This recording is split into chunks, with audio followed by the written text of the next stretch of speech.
तो चलिए दोस्तों शुरू करते हैं। कैसे हैं आप लोग? जय हिंद, जय भारत। जलियांवाला बाग हत्याकांड। तो इसके पुराने लेक्चर में हमने रोलेट एक्ट देखा था दोस्तों, जिसे हम काला कानून भी कहते थे।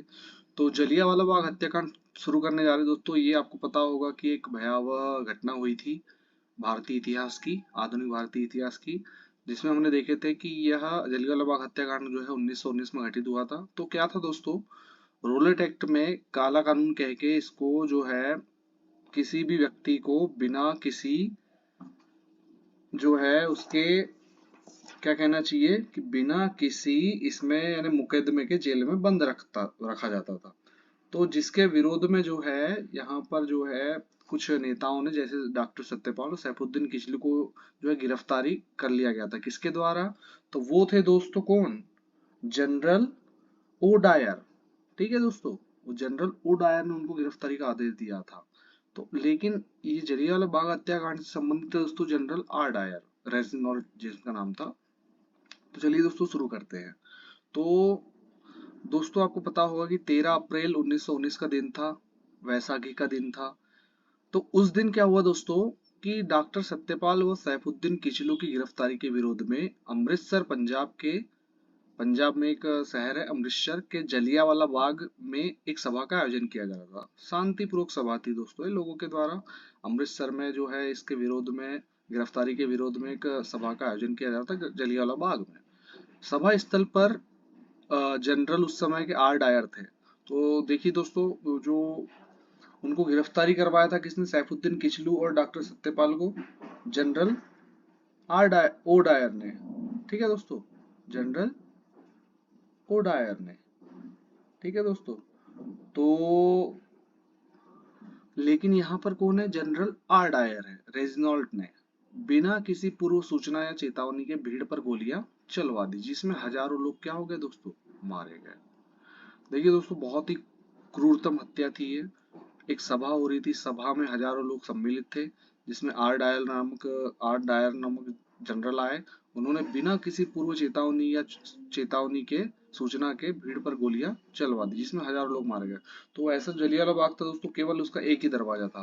तो कहते हैं वहां पे कि बीच में कुआं था, तो कुएं में भी लोग, जैसे गोलियां चल रही थी, तो गोलियां चल रही थी तो जान बचाने के लिए लोग कुएं में कूद गए। तो एक के ऊपर एक, सूखा कुआं था दोस्तों, तो एक के ऊपर एक के ऊपर एक, तो वहीं पर जो है दब के कई लोग मारे गए थे। सरकारी रिपोर्ट में तो बताया गया दोस्तों केवल 379 लोग मारे गए। कितने? 379, और 1200 लोग घायल। लेकिन ऐसा नहीं था दोस्तों, एकदम इतने लोग मारे गए थे उसमें, करीब करीब कहा जाता है कि 3 से 4 हजार लोगों की मृत्यु हुई थी। CF एंड्रयूज है, इन्होंने इस हत्याकांड को जानबूझकर की गई क्रूर हत्या कहा है दोस्तों। तो ये जो ब्रिटिश गवर्नर थे, ब्रिटिश जनरल थे आर डायर, तो इन्होंने जो हत्या करवाई थी वो जानबूझकर की गई क्रूर हत्या थी ब्रिटिश सरकार द्वारा। क्योंकि उस समय में दोस्तों बहुत ज्यादा जो है चल रहा था आंदोलन। इसके विरोध में दोस्तों रविन्द्रनाथ टैगोर ने नाइटहुड की उपाधि त्याग दी थी दोस्तों, और शंकरन नायर ने वायसराय की कार्यकारिणी परिषद से त्याग पत्र दे दिया था। ठीक है दोस्तों। तो ब्रिटिश कार्यकारिणी परिषद में वायसराय थे कौन? शंकरन नायर। उन्होंने जो है कार्यकारिणी परिषद से इस्तीफा दे दिया था, और रविन्द्रनाथ टैगोर जी ने जो है नाइटहुड की उपाधि भी त्याग दी थी। अब जो जलियांवाला बाग हत्याकांड हुआ दोस्तों, उसकी जांच हेतु एक आयोग गठित किया गया ब्रिटिश सरकार द्वारा। तो ब्रिटिश सरकार ने इस हत्याकांड की जांच हेतु अक्टूबर 1919 में, देखिए दोस्तों घटना कब हुई थी? 13 अप्रैल 1919 को। लेकिन इसकी जांच हेतु आयोग कब गठित किया गया? अक्टूबर 1919 में, लॉर्ड हंटर की अध्यक्षता में एक आयोग गठित किया गया। इस 8 सदस्यीय हंटर आयोग में 5 सदस्य कौन थे दोस्तों? अंग्रेज, और 3 भारतीय थे। ठीक है। तो 8 सदस्य कौन कौन थे? लॉर्ड हंटर थे, जस्टिन रैस्किन थे, WS राइस थे, सर जॉर्ज बैरो थे, सर टॉमस स्मिथ थे, सर चीमनलाल सीतलवाड़, और साहबजादा सुल्तान अहमद जगत नारायण। तो ये 3 भारतीय थे दोस्तों इस हंटर आयोग में। तो इन्होंने कुछ रिपोर्ट दी दोस्तों। रिपोर्ट में कहा गया कि जनरल आर डायर को निर्दोष घोषित किया दोस्तों। देखिए, इतनी बड़ी घटना के बाद भी ब्रिटिश सरकार ने जनरल आर डायर को निर्दोष घोषित कर दिया। ब्रिटेन के हाउस ऑफ लॉर्ड्स में जनरल आर डायर को जो है ब्रिटिश साम्राज्यवाद का शेर कहा गया। देखिए दोस्तों, इतनी बड़ी घटना के बाद भी उसे जो है ब्रिटिश साम्राज्यवाद का क्या कहा जा रहा है ब्रिटिश सरकार द्वारा? शेर। और ब्रिटिश समाचार पत्रों में उसे साम्राज्य का रक्षक कहा गया। ठीक है दोस्तों। तो ब्रिटिश सरकार ने डायर को जो है मान की तलवार की उपाधि से सम्मानित किया था और तथा 2600 पौंड की धनराशि प्रदान की थी दोस्तों। देखिए, यानी जो मर गए उनके लिए कोई राशि प्रदान नहीं की गई, लेकिन उसे जो है जिसने मारा जनरल आर डायर ने, उसको मान की तलवार की उपाधि दी जा रही है और 2600 पौंड की धनराशि दी जा रही है दोस्तों।